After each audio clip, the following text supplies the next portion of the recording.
Welcome back. Dirty tactics is what we're talking about today. Some of it, is it cheating or is it just part of the game? I'm going to run you through a bunch. You might actually know some of them. You might not know some of them. You might know someone that does it. You might know certain people that actually get away with it. But let's run you through a few of them and let me know what you think at the end of it. And don't forget to like and subscribe, and especially like the video if you do enjoy these videos, because it does help the video reach other people all around the world. Here we go.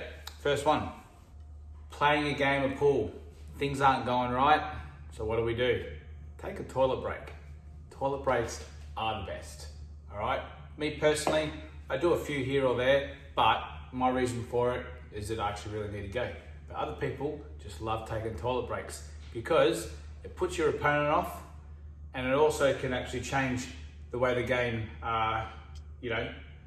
is played out, whether it's fast paced or slow paced, or if things aren't going right in a game of pool, you want to mix things up a bit, quickly rush off to the toilet. A few frames later, happens again. Hey, gotta go to the toilet again. Rush off to the toilet, make your opponent wait, make him sweat. Just sitting there in his chair, he'll hate it. So, smash the waters, smash other drinks if you want. Go to the toilet, that's the first one. Number two, your opponent might play a shot and they get a little bit unlucky or they miss a ball. Just let them know, that's a bit unlucky. And before you know it, they'll start to think, hang on, am I unlucky?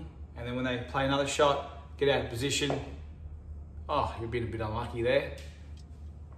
And then it'll stick in their head, oh, I must be getting unlucky. And then before you know it, they're gonna be thinking about all the shots that they've played, all the balls that they may have missed or jawed.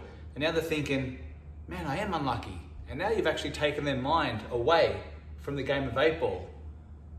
And you're just playing with it. You're just playing with it.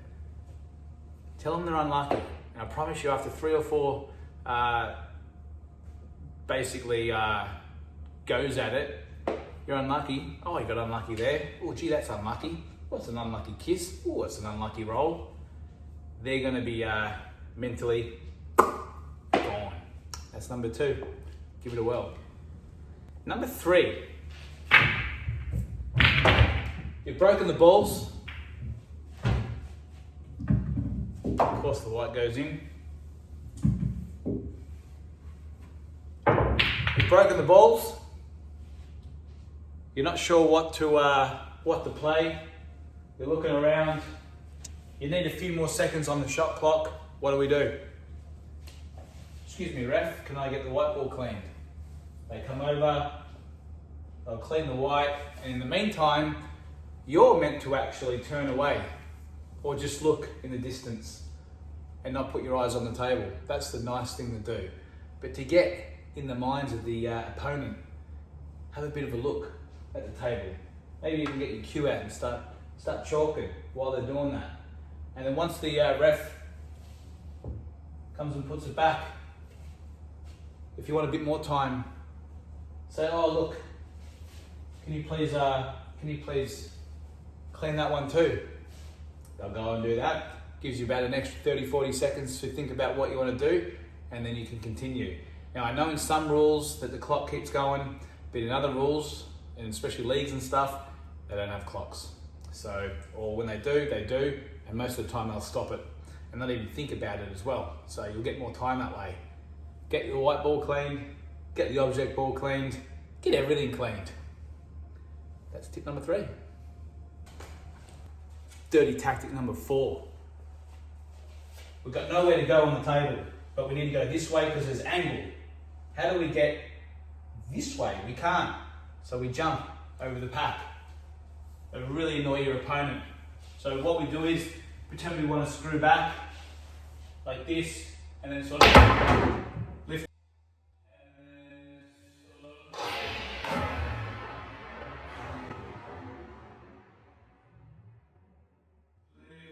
Lift up. Pretend nothing happened. That's all you got to do. whoops, and they'll be like, hey, hey, hey. And you're like, oh, I tried to screw back and must have got a little air. Straight in their heads, they're gone. Dirty tactic number 4. Dirty tactic number 5. You're not at the table. You're sitting down, waiting for your shot. You're stuffed up on the black. Your opponent's gonna run the rack. They got tap-ins. We love tap-ins. They roll in the ball. They go in off, or they see them going in off, and what they do is they pick the white up before it goes in the pocket and hand you the white ball. No, no, no, no, no. Don't take that. Call an instant loss of frame on them. Get in their heads. You don't even need to pot the black. Just say, no, I'm taking the frame. You picked the white ball up before it went in. Frame over. No, no, they were just being nice. And in fact, they are possibly the ref too, because you don't have a ref. So they were actually doing the right thing.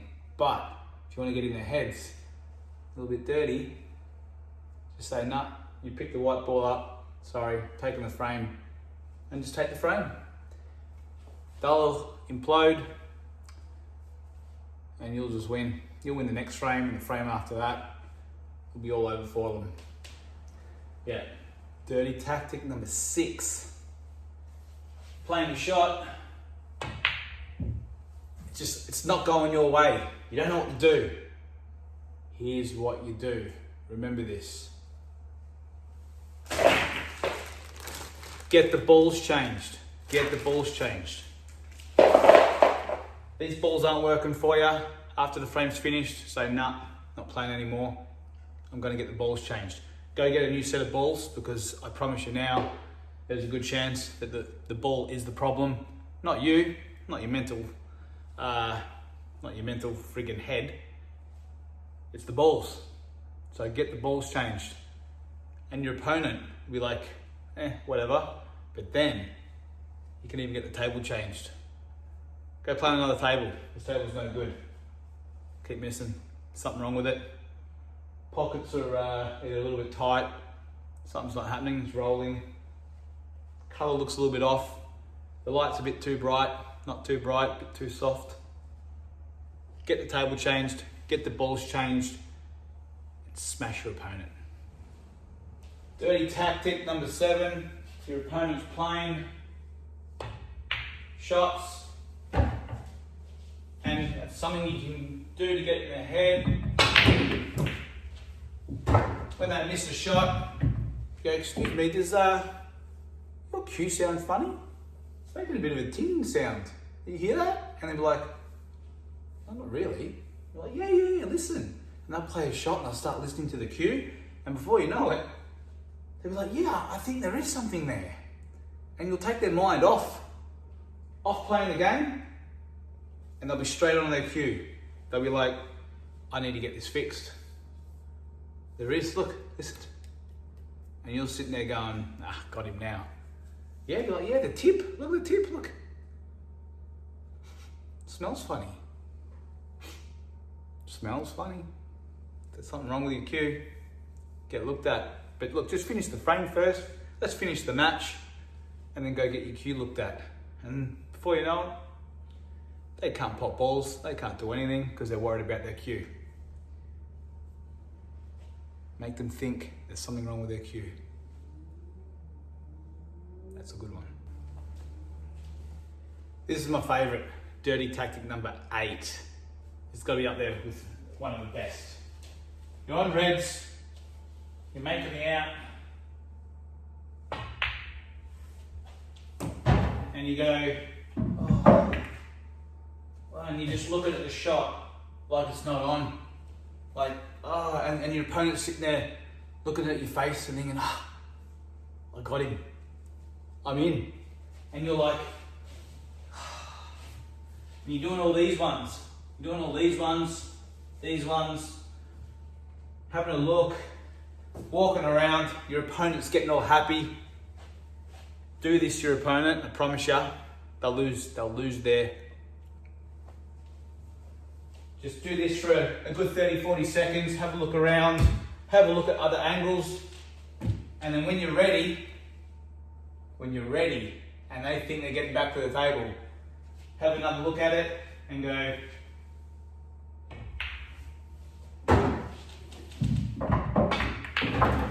and just watch their face go bananas. They will lose I promise you now. They won't be able to concentrate. They'll probably call you some names under the sun, but this is one of my favorites. I don't do it. It's a favorite, but I don't do it. I know other people who do it. Give it a go. Lucky last, dirty tactic number 9. We're at the table. Do we want a touching ball or don't we? We have a quick look and we're like, God damn, it's touching, but I don't want it touching. And before the ref can come over or the opponent comes over and has a look, if you don't want it touching, just sort of walk past and bump the table a little bit and go, oh, excuse me, sir, can you just check that? But you've bumped it now, so the ball wiggles away from it and they're like, yeah, it's not touching. Or if it is just off and you want it touching, say, excuse me, sir, can you just check what you think here?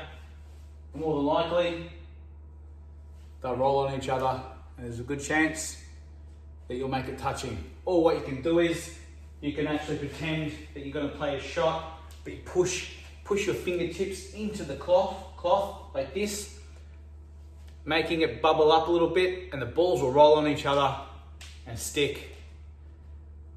Now that is a dirty tactic, or is it cheating? I'll leave it for you to decide. Hope you enjoyed these, had a bit of fun with it. See you on the next one.